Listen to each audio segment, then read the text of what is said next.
আজকে আপনাদেরকে দেখাবো এই সময়ের সবচাইতে প্রিয় আইসক্রিম ডিসকন, যার দুই পাশে চকলেট ফ্লেভার আর মাঝখান হচ্ছে ক্রিম। মানে বুঝি না কাস্টমারের এত চাহিদা কেন এই ডিসকনের প্রতি। তো পরবর্তীতে আমিও যেহেতু আমাদের দোকানে ডিসকাউন্টটা বেশি পাওয়া যায় এই এলাকার মধ্যে, আমাদেরই কিন্তু সেবয় কোম্পানির ফ্রিজ আছে এবং কারো কাছে না পেলেও আমাদের কাছে কিন্তু এই ডিসকাউন্টটা পাবে।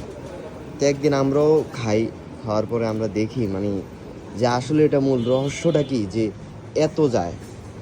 তো বুঝতে পারলাম আর কি যে অন্যান্য আইসক্রিমের মধ্যে যে ফ্লেভারগুলো থাকে ওটা আসলে মুখে লেগে থাকে না, সাময়িক স্বাদ।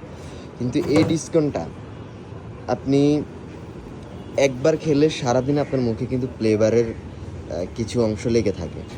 তো যাই হোক, আপনারা যদি কখনো ডিসকাউন্ট আইসক্রিম খেতে চান, আমি বলবো এই ডিসকাউন্টটা আপনারা খাবেন, একবার হলেও টেস্ট করবেন, বুঝবেন যে আইসক্রিম যে আইসক্রিম হয় সেটাই ডিসকাউন্ট থেকেই বুঝবেন।